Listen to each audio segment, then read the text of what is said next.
नमस्कार, जय श्री कृष्ण। चलिए चलते हैं आज के इस वीडियो में जानते हैं धन भाव आदमी को 12 खानों में लेकर के विचार किया जाए तो क्या फल देंगे। इस विषय को समझेंगे पहले। द्वितीय भाव हर घर से दूसरा भाव, जैसे दूसरे से दूसरा, तीसरे से दूसरा, चौथे से दूसरा, हमेशा धन भाव शुभ फलदायक होता है और व्यय भाव यानी 12वां भाव हमेशा अशुभ फलदायक होता है। द्वितीय घर में बैठे हुए जो ग्रह होते हैं वो हमेशा पर साहचर्य यानी दूसरी के अनुसार फल देते हैं। जैसे मान लो वृष राशि है लग्न में और मिथुन दूसरे घर में पड़ता है, दूसरे घर के मिथुन लग्न, अब वहां पर बैठा हुआ अगर सूर्य है तो बुध के अनुसार फल देगा, क्योंकि दूसरे घर में बुध की राशि है। समझे? ऐसे ही जन्म कुंडली में यदि 12वें घर का देखा जाए तो भी 12वें घर का स्वामी पर साहचर्य के अनुसार फलादेश देता है। 12वें और दूसरे घर में बैठे हुए ग्रह पर साहचर्य के अनुसार दूसरे के अनुसार फल देते हैं। जिस राशि में बैठे हैं उस राशि का फल देते हैं। इसलिए जब भी जन्म कुंडली में धन भाव का विचार किया जाए तो द्वितीयेश को देखना है कि किस राशि में बैठे हैं। जिस राशि में बैठे होंगे उसके अनुसार फल देंगे। जिसमें सूर्य और चंद्रमा एक एक राशि के स्वामी हैं, जैसे सूर्य सिंह राशि के स्वामी हैं और चंद्रमा कर्क राशि के स्वामी हैं। इसलिए जब द्वितीय स्थान में कर्क राशि आए तो धन का विचार चंद्रमा के अनुसार बहुत अच्छा नहीं हो सकता। इसी तरह अगर दूसरे स्थान पर सूर्य आए तो धन का विचार बहुत अच्छा नहीं हो सकता। क्यों? क्योंकि ये पर साहचर्य वाले है ही नहीं। अन्य राशियों के दो दो ग्रह स्वामी, एक एक ग्रह दो दो राशियों के स्वामी होते हैं, लेकिन कर्क और सिंह के स्वामी केवल सूर्य और चंद्रमा है। इसलिए अगर यहाँ पर दूसरे घर में सिंह राशि है और वहां सूर्य बैठे हैं तो निश्चित बात यह है कि वो सम होगा, ना बहुत धन होगा ना बहुत ही निर्धन होगा, सम होगा। द्वितीयेश अगर केंद्रेश के साथ बैठा हो तो थोड़ा अच्छा लाभ देता है। द्वितीयेश अगर मूल त्रिकोणेश के साथ बैठा हो तो बहुत अच्छा लाभ देता है। त्रिषडाय के अनुसार द्वितीयेश बुरा भी फल देता है। त्रिषडाय क्या है? 3, 6, 11 इनको त्रिषडाय कहा गया है। जन्म कुंडली में त्रिषडाय हमेशा अमंगल करते हैं यानी परेशानियां देते हैं। समझने का हम प्रयास करते हैं। तो धन भाव का स्वामी अगर लग्न के अंतर्गत बैठ जाए तो पर साहचर्य के अनुसार वो फल देगा। मान लो आपके कुंडली में सिंह राशि है, लग्न में सिंह लग्न है, अब बुध द्वितीय घर का स्वामी हो गया।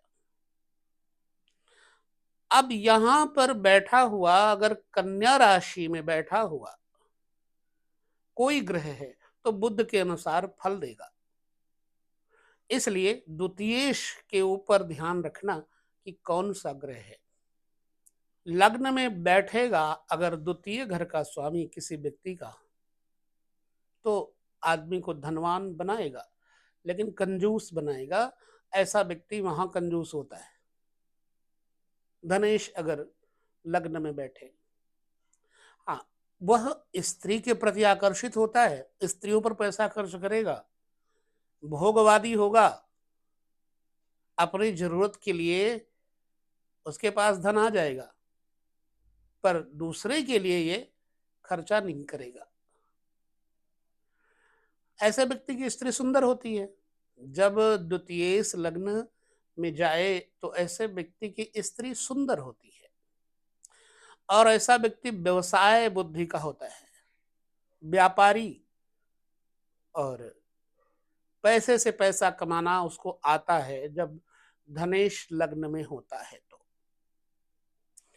इसलिए जब पैसा होगा तो सम्मान होगा। निश्चित बात है कि राजमान्य संगठन में, किसी न किसी समुदाय में इस व्यक्ति को खूब सम्मान मिलेगा। और यह व्यक्ति सदैव धन का ही चिंतन करता रहेगा। द्वितीय भाव कुटुंब है, अपने कुटुंब के भरण पोषण में रहता है। द्वितीय भाव वाणी है, तो कभी कभी तो बोलने में ये व्यक्ति कंजूसी करता है, अनावश्यक नहीं बोलता है। जब बोलेगा अपने मतलब की बात बोलेगा। द्वितीय भाव वाणी है ना। द्वितीय भाव स्त्री की आयु का भी है। द्वितीय भाव बहुत सारी चीजों के बारे में आगे विचार दिया जाएगा। अगर द्वितीय भाव का स्वामी यानी धन भाव का स्वामी धन भाव में ही बैठा है, तो जातक कुल परंपरा, कुटुंब, इन सब को सुखी रह करके सुखी रहता है। और इस व्यक्ति की स्त्री की वाणी बढ़िया होगी, आयु भी ठीक होगी। यह जिसका धनेश धन में बैठा हो, वाक चतुर, वाणी कुशल, साथ ही साथ आकर्षक व्यक्तित्व, मीठा बोलने वाला, मीठा खाने वाला भी होता है। इसलिए अगर शुभ ग्रह है दूसरे घर में, तो जातक की पत्नी की आयु बढ़िया होगी। अशुभ ग्रह है तो जातक की पत्नी की आयु थोड़ी, यानी जातक के जीवन साथी की आयु थोड़ी कम ज्यादा कही जा सकती है। विचारणीय तथ्य है। दूसरा घर, अगर दूसरे घर का मालिक दूसरे घर में ही बैठा हो, तो व्यक्ति लालची किस्म को होता है, दान भी करता है, अच्छे कुटुंब से भरपूर जीवन रहता है, परिवार अच्छा रहता है इसका। और यह व्यक्ति अपनी इंद्रियों पर संयम करने वाला होता है। धन भाव का स्वामी जो धन में रहे, तो धन भाव का स्वामी अब तीसरे आ जाए, तो तीसरा घर क्या है? मित्र, छोटे भाई और छोटी बहनें, छोटी छोटी यात्राएं, हवाई यात्राएं। अगर आपको हवाई यात्राओं का विचार करना है छोटे स्तर की, तो तीसरे घर से पता कर सकते हो। लेखन और संपादन का विचार तीसरे घर से कर सकते हो। इसलिए अगर धनेश तीसरे घर में बैठा हो, तो व्यक्ति को लेखन रूपी सामग्री, धन अच्छी मिलती है। इसकी वाणी में दम, यानी कि वाचा शक्ति में दम होता है। इतना पावर इसके हाथों में नहीं होगी जितना इसके वाणी में शक्ति होगी। इसलिए इसके मित्र बहुत होंगे, दोस्त होंगे, फ्रेंड सर्कल बड़ा अच्छा होगा। और इसका जो आसपास का क्षेत्र होगा, पड़ोसियों पर खर्चा करने में पीछे नहीं रहेगा, क्योंकि तीसरा घर पड़ोसी भी है। तीसरे घर में धनेश होने पर पड़ोसी अच्छे मिलते हैं जातक को। इसलिए तृतीय स्थान पर धनेश होने से व्यवसाय अच्छा रहता है। आई थिंक एक जगह तो किसी जगह लिखा है कि तीसरे स्थान पर द्वितीय रहने से व्यक्ति कलही होता है, यानी कलहकारी होता है, झगड़ेलू होता है। संभवतः अलग अलग विचारधाराएं हैं। अब आपको ये विचार करना अपने कुंडली पर कि आपका धनेश तीसरे घर में बैठा है तो क्या आप कलह करते हैं, विनयहीन है?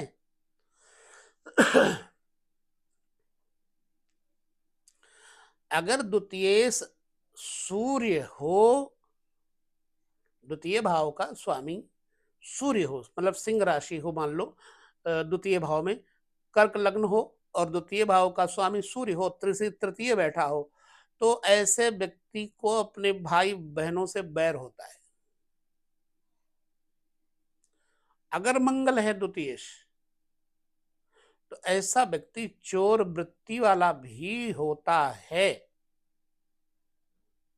चोरी करने वाला। द्वितीय यदि शनि है, कुंभ लग्न मकर लग्न है तो द्वितीय शनि हो जाएंगे।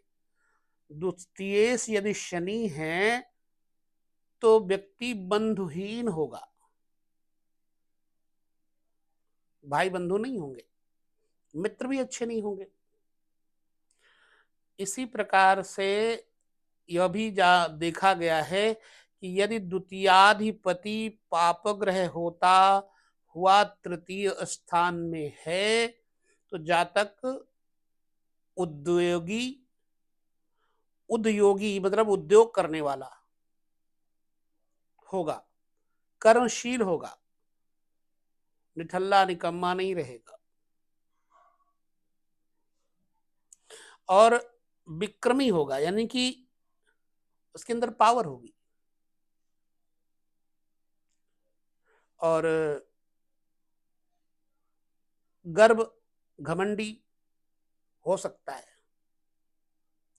अगर द्वितीय शुभ ग्रह हो, मान लो बृहस्पति है, शुभ हो गया, शुक्र है, शुभ हो गया, चंद्रमा शुभ अशुभ दोनों होता है,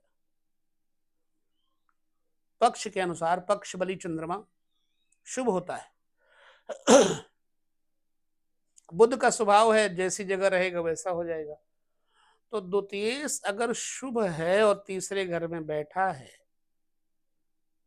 तो शुभ होने पर उद्योगी होगा,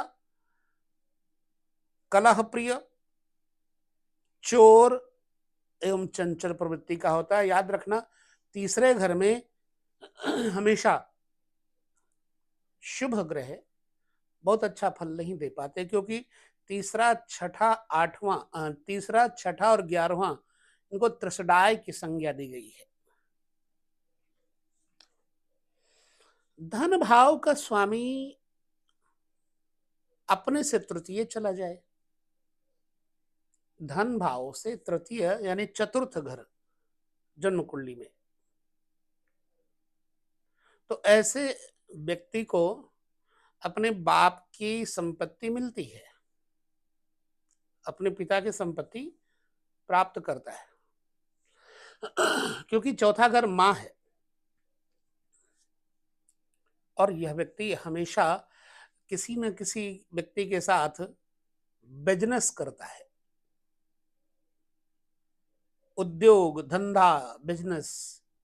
धनेश अगर चतुर्थ में है तो सत्य बोलने का स्वभाव होगा, झूठा नहीं होगा ऐसा व्यक्ति, दयालु किस्म का होगा। द्वितीय भाव का स्वामी चतुर्थ में बैठे तो मां के द्वारा प्राप्त संपत्ति, पिता के द्वारा प्राप्त संपत्ति तो होगी होगी, यह व्यक्ति तेजस्वी होगा, दीर्घायु होगा। परंतु अगर पाप ग्रह है, पाप ग्रह कौन से हैं? देखो, चंद्रमा को पापी और शुभ दोनों कहा गया है, मैं पहले कह चुका हूं। वैसे चंद्रमा कृष्ण पक्ष की त्रयोदशी से अमावस्या तक पापी रहता है, सत्य तो ये है, और द्वितीय से फिर थोड़ा थोड़ा ये शुभ होना शुरू होता है। चंद्रमा भी पापी हो सकता है। अगर चतुर्थ भाव में बैठा हुआ चंद्रमा है, शुभ ग्रह है, जातक माँ के साथ और माँ के द्वारा पालित व्यवहारिक जीवन में खुशहाल, वैभव और विलास प्रिय तथा वाहन प्रिय, वाहन बहुत मिलते हैं।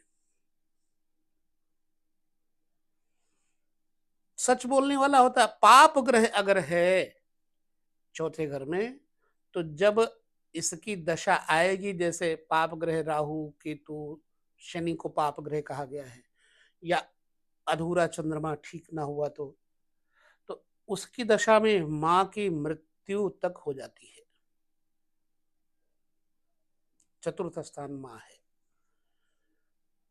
ध्यान रहे कि अगर चौथे घर में शुभ ग्रह है तो जातक को वाहन, सम्मान, सामाजिक स्तर, और जो चौथा घर है उसको कहा गया है पब्लिक, पब्लिक रिलेशनशिप,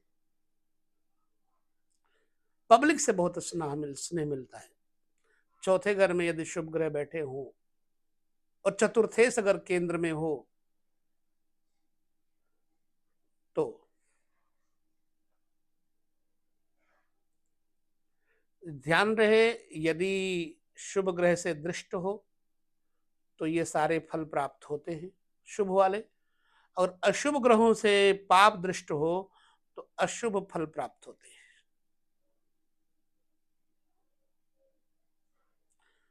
धन भाव का स्वामी चौथे घर में होने पर, क्योंकि धन भाव से चौथा घर तीसरा पड़ता है, तीसरा घर बल कहा गया है। धन का बल चौथा घर, सुख वैभव बिना धन के थोड़े हो सकता है, इसलिए धन का बल है सुख वैभव। अब धन से सुख नहीं मिलता इंसान को, सुख मिलता है अपनी योग्यता से। इसलिए धन से चौथा घर यानी लग्न से पांचवा, अगर धन भाव का मालिक लग्न से पांचवें में बैठा हो अपने से चौथे तो जातक को अच्छी संतान मिलती है। लेकिन ऐसा कहा गया कि सत्पुत्रवान होता है, लेकिन यह व्यक्ति कंजूस होने के कारण दुखी रहता है। थोड़ा कंजूसी का स्वभाव होता है। श्रेष्ठ अच्छे कार्य करने से ख्याति तो होगी, लेकिन जब ये किसी को कुछ देने का नंबर आएगा तो रोना रोएगा, मेरे पास तो है नहीं, क्या करूं। तो लोभी प्रवृत्ति कह लो, मशहूर हो जाता है कि ये आदमी कंजूस है।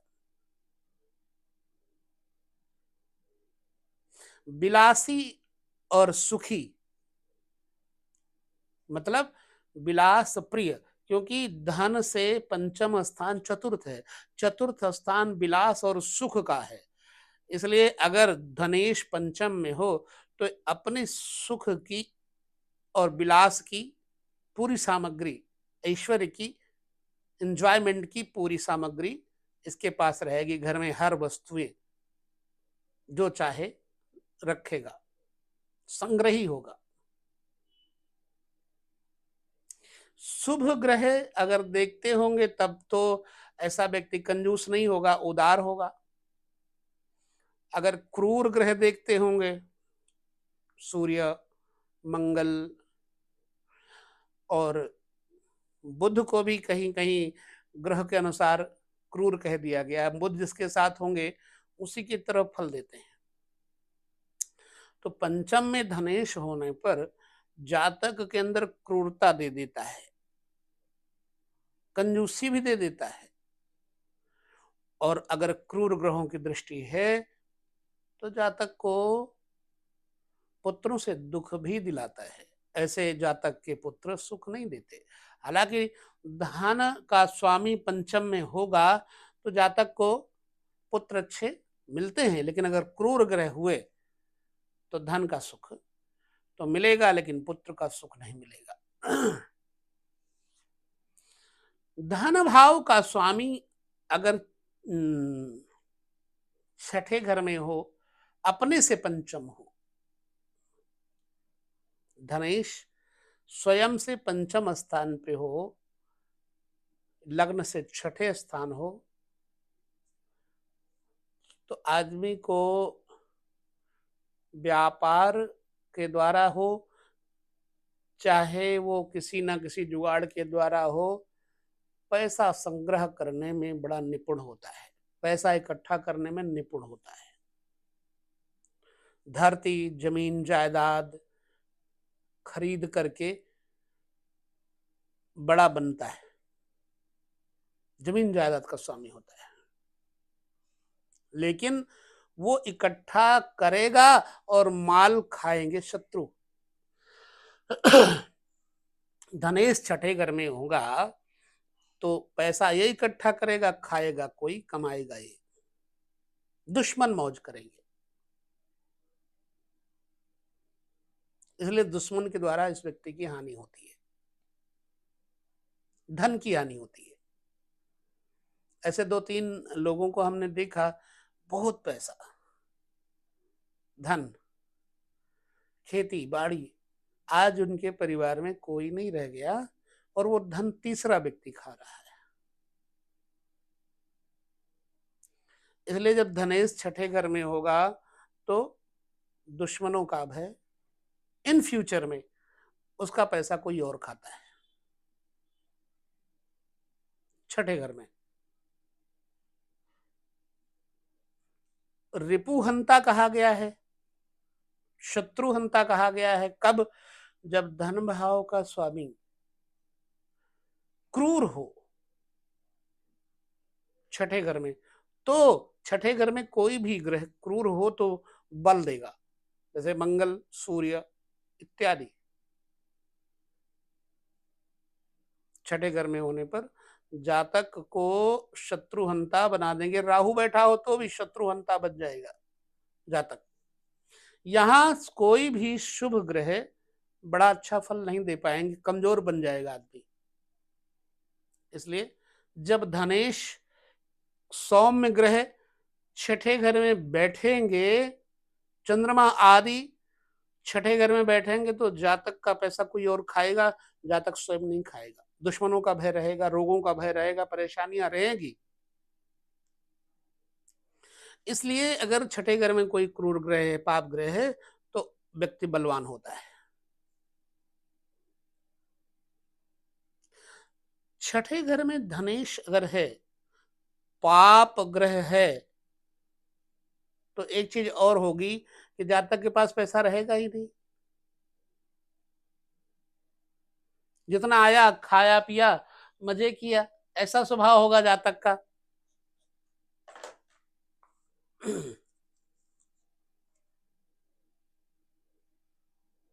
द्वितीय पाप ग्रह होगा तो जातक धनहीन होगा, झगड़ालू होगा, लेकिन शत्रुओं पर विजय प्राप्त करने वाला होगा। भले पैसा ना हो लेकिन लोग इससे डरेंगे अगर द्वितीय छठे घर में है तो। शत्रुओं से पीड़ित और खल भले हो, लेकिन ये शत्रु पर विजय जरूर प्राप्त करता है, डराता है।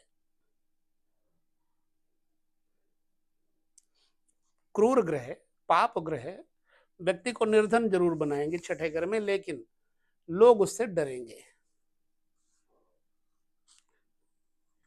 चोर बदमाश भी कह सकते हैं, दबंग भी कह सकते हैं।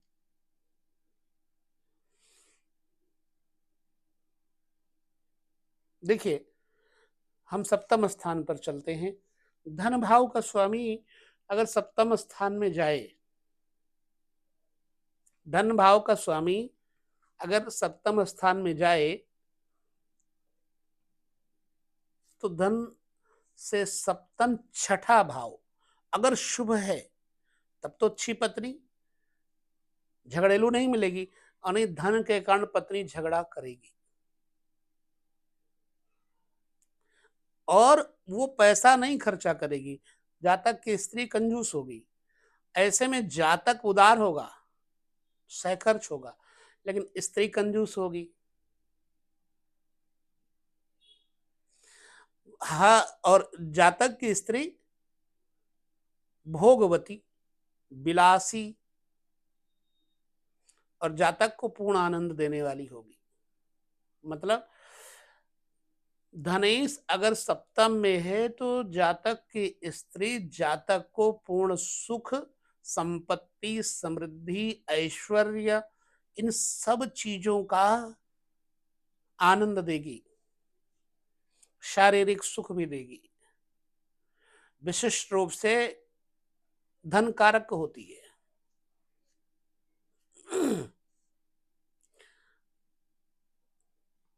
अगर द्वितीयेश पाप ग्रह हो, ध्यान से समझिए, द्वितीय घर का स्वामी पाप ग्रह है, फिर कहूंगा द्वितीय घर का स्वामी मान लो पापी चंद्रमा है, पाप ग्रह हो गया, शनि है, पाप ग्रह हो गया।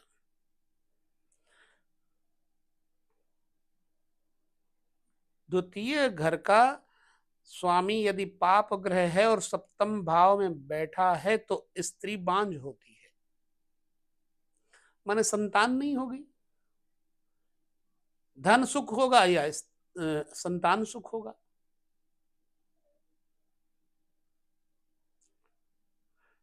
द्वितीय अगर क्रूर ग्रह तो उसने कमाया कैसे? पाप के द्वारा पिछले समय में उसके पिता ने कमा के रखा, उसने संभाला। द्वितीय भाव जो है वो संग्रहित धन के बारे में बताता है। अगर द्वितीय पाप ग्रह है और सप्तम में बैठा है तो स्त्री बांझ होती है। प्रायः जातक रूपवान होगा लेकिन चिंता बड़ी रहेगी। जातक देखने में सुंदर होगा लेकिन चिंतित रहेगा और संग्रहणी रोग से पीड़ित रहेगा। धन, पत्नी, पुत्र, इन सब का विचार धनेश से करना सावधानी से। धन भाव से सप्तम स्थान अष्टम घर लग्न से अगर जातक का धनेश धन भाव का स्वामी आठवें घर में होगा तो जातक का शरीर ठीक नहीं होगा, स्वास्थ्य ठीक नहीं होगा, रोगी होगा, रोग ही शत्रु बन जाएंगे, कर्ज भी बढ़ेगा। इसलिए कभी कभी आत्मघात करने की इच्छा करेगा। द्वितीय अगर अष्टम में है तो आत्मघात करने की इसकी तमन्ना हो जाती है। विचार करना। विलास प्रिय, अधिक विलास, एंजॉयमेंट,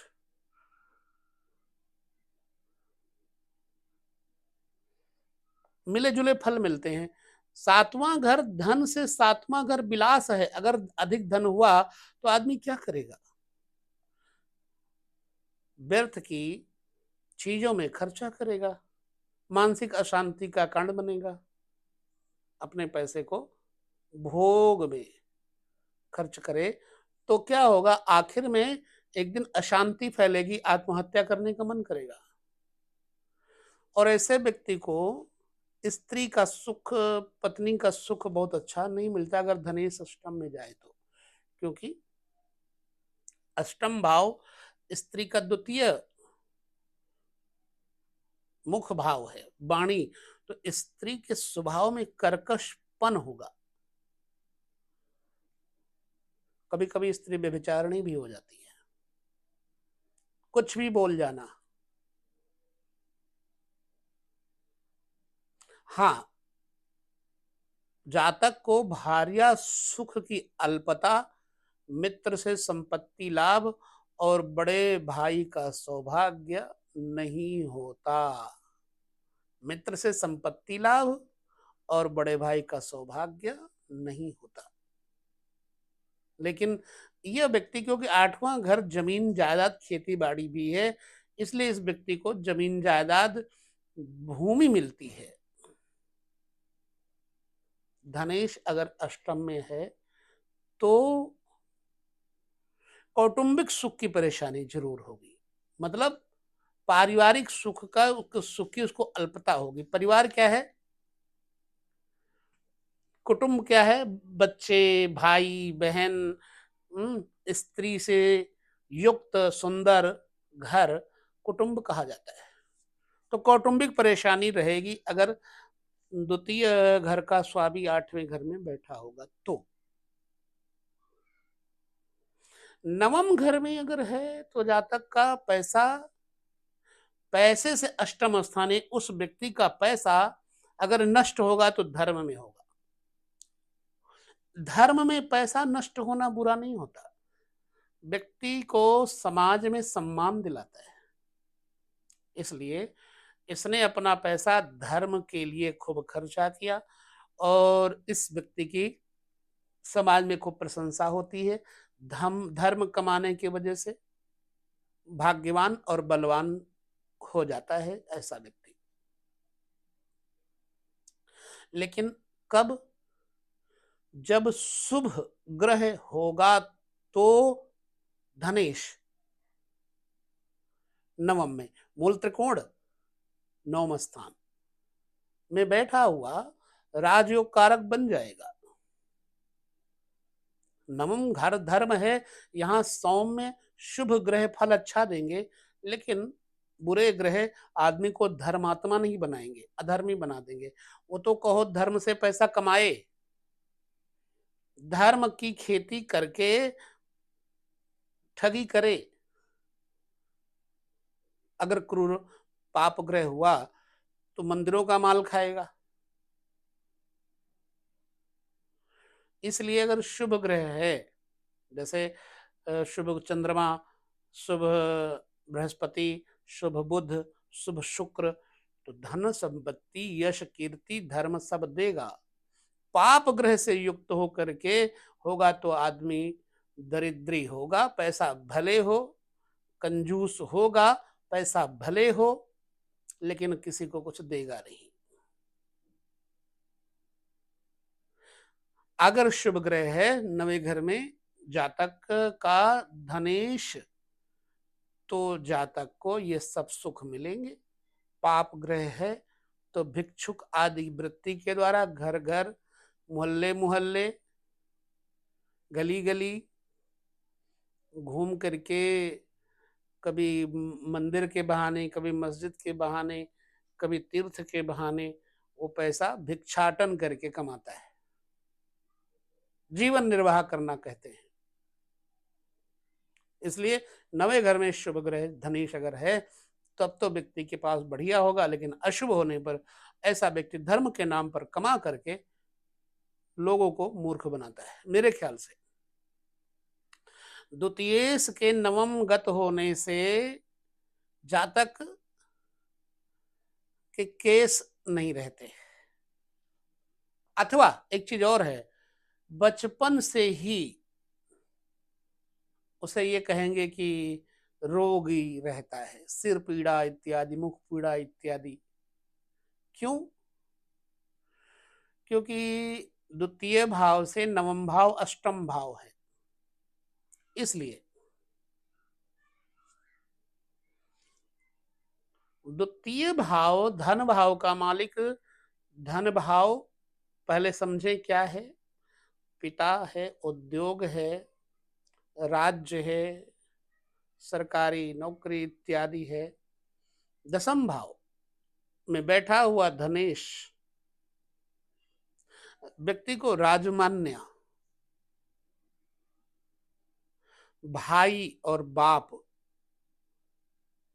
इन सब पिता और भाई के कहने के अनुसार व्यक्ति को चलाने वाला होता है। व्यक्ति अपने भाई बंधुओं के साथ चलता है, पिता के कहने मानता है।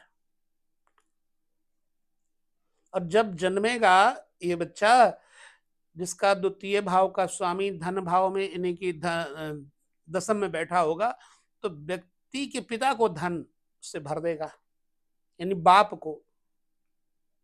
दशम स्थानगत अगर हुआ धनिष्ठ तो रूपवान और धर्मवान, अच्छी वृत्ति के द्वारा, अच्छे कर्मों के द्वारा, सत्संग कह लो अथवा सत्य मार्ग पर चलने के द्वारा पैसा कमाता है। इसलिए इसको पंडित भी कहा गया। अगर धन भाव का मालिक दशम में बैठा है तो लेखन संपादन अच्छे धर्म में क्षेत्र में चल करके प्रसिद्धि प्राप्त करता है।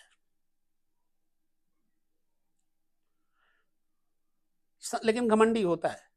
अगर धनेश कर्म में बैठा है तो इंसान अपने कर्म पर बड़ा अहंकार रखता है। कई बार बहुत स्त्रियों से, बहुत महिलाओं से जुड़ जाता है ये।